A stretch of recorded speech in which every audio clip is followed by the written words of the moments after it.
국민의힘이 오늘 비대위 회의에서 그 조직 강화 특별위원회를 구성을 했습니다. 여기 당연직으로 들어간 김석기 사무총장은 수도권 지역에 공석이 집중된 점을 고려해서 위원을 추천했다 이렇게 설명했는데요. 자, 이 발언 먼저 듣고 이야기 해보겠습니다. 69군데 중에서 44군데가 서울, 경기, 인천이 비어 있습니다. 서울, 경기 사정을 잘 아는 또 이쪽 지역을 대변할 수 있는 사람으로 구성했다는 말씀을 드립니다. 현재 방식이 정해진 건 없습니다. 다만 정기 당무감사를 우리 당헌 당규상 연 1회 하도록 되어 있습니다. 그런데 2020년도 이후에 한 번도 실시한 적이 없습니다. 네, 조직 강화 특위를 구성했고 당무감사도 곧 할지 이 부분 좀 짚어볼 텐데 어쨌든 4고 당협위원장 인선을 위해서 구성을 마쳤다 이런 설명이 있었는데요. 자, 일각에서는 지금 비윤계 걸러나겠다는 거 아니냐 이런 목소리도 나옵니다. 이거 당내에서 목소리는 어떻습니까? 이건 언론에서 이제 주장하시는 건데 사실 친윤계, 비윤계 뭐 예를 들면 그 대통령에 대해서 혹은 당 지도부에 대해서 비판적인 목소리를 내시는 분들이 있죠. 그리고 저는 뭐 정당에서 그런 것들이 있을 수 있다고 생각을 합니다.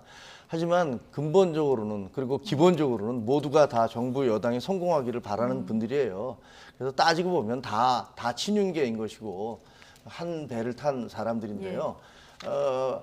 그 저 인선에 대해서 뭐 비윤계라고 하는 분들이 뭐 거기에 대해서 비판의 목소리를 내는 건 아직까지는 듣지 못했지만 네. 뭐 좀 나올 수도 있겠죠. 나올 수도 있겠다. 근데 사실 그게 친윤 비윤을 떠나서 이 여야를 막론하고 조직 강화 특위 만들어지잖아요. 항상 불만이 많아요. 아, 늘 불만이 늘 있다. 불만이 어떻게 많습니다. 해도. 내가 아는 예. 사람이 안 들어갔고 혹 나한테 좀 내가 좀 불이익을 받을 수 있을 것 같은 나와 사이 안 좋은 사람이 들어갔구나 그러면 누구든지 옆에서 하소연을 하고 불만을 터뜨리고 그거는 사실은 뭐 여야 가릴 것 없이 네. 그게 정치권의 생리예요. 그러니까 그것을 뭐 친윤계 비윤계라는 것보다는 아마 저분들 들어가 있는 분들과 아는 사람이 있거나 가까우면 잘 됐다고 얘기할 거고요. 위에 세 분 뭐 당연직이고 원외로 지금 들어가신 두 분은 윤석열 대통령 그 캠프에 있었던 분 이렇게 이제 전해지고 있는 상황인데요.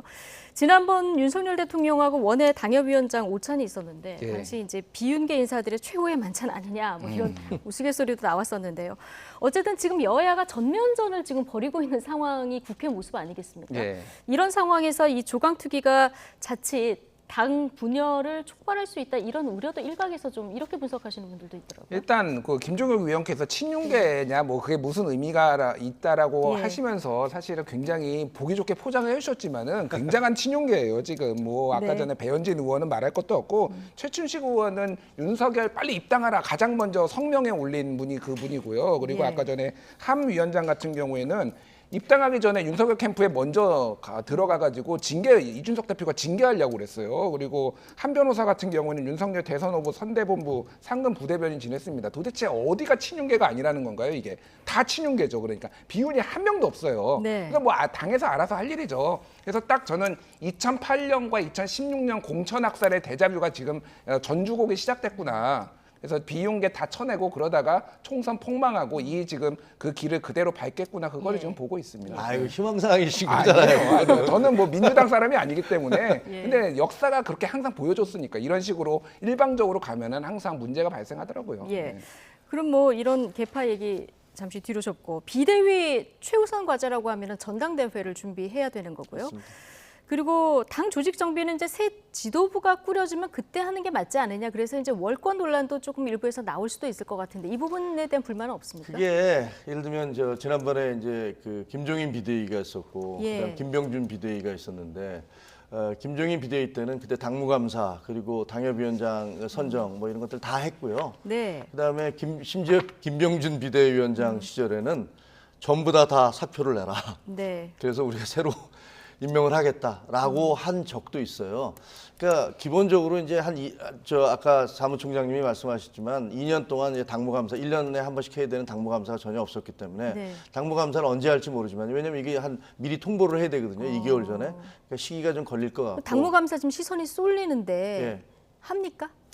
아니 하지 않겠습니까? 어쨌든 하긴 해야 될 것 같은데 이제 월권이니 뭐니 비대위 차원, 비대위에서 비대위에서 그건 뭐 결정되지 않았어요. 왜냐하면 예. 지금 비대위에서 당무감사에 대해서 논의한 것은 없습니다. 논의한 하지만 것은 오늘 없고, 이제 예. 사무총장님이 지금 말씀하시다시피 필요하면 하겠다라는 건데 예, 그렇게 들려요. 예, 그건 당 상황을 보면서 하게 될 것 같아요. 그거는 전당대회가 언제 치러질 것이냐가 결정되면 거기에 역순으로 해서 이제 또 계산을 좀 해야 될 것 같은데 아직까지도 지금 전당대회 언제 치러질 것이냐가 결정되지 않았거든요. 네. 지난번에 1월이냐 2월이냐라는 것은 비대위 체제가 법원에 의해서 2차 비대위까지 무산됐을 경우 그럴 경우에는 이제 도저히 우리가 버틸 수 없으니까 당 그 권한 대행 체제로는 안 되니까 빨리 해야 된다라는 의미에서 1월, 2월이었는데 지금 그건 아닌 상황이 됐기 때문에 아마 그거보다는 조금 뒤로 갈 것 같아요. 그러니까요. 당무 감사까지 하게 되면 전당대회 문제 2월설이 많았는데 이건 불가능한 거죠? 불가능하보다는 그렇죠. 뭐 어떻게 보면 예, 물리적으로는 좀 물리적으로. 쉽지 예. 않을 것 같습니다. 왜냐하면 그럼 당권 주자들 반발은 없을까요? 당권 주자 반발이라는 게 만약에 본인이 지금 나오는 게 유리하다고 생각하는 분은 반발을 할 것이고 그게 아니고 자기는 좀 뒤에 나오는 게 좋겠다고 생각하는 분은 또 그걸 지지할 것이고 안철수 의원 같은 경우는 뭐 5, 6월 얘기를 했고 또 늦게 하자 나경원 이거죠. 의원도 또 예. 그러니까 이게 사실은 그냥 각자의 이해관계이기 때문에 뭐라고 얘기할 수가 없습니다. 네. 김준일 대표 덧붙이실 말씀 마지막으로 예, 듣겠습니다. 짧게 말씀드리겠습니다. 예. 일단 김종혁 위원께서 비대위원으로 최소 6개월은 하시겠구나. 지금 돌아가는 거 보니까 당무감사까지 들어가면 예. 내년 4월에서 6월까지 하시겠구나. 남은 기간 열심히 해서 좋은 정치인 되시길 바라겠습니다. 이거 힘든 일이에요. 네, 자, 두 분 말씀 여기까지 듣겠습니다. 나이트 포커스 오늘은 김종혁 국민의힘 비대위원 그리고 김준일 뉴스톱 대표 두 분과 함께했습니다. 고맙습니다. 고맙습니다.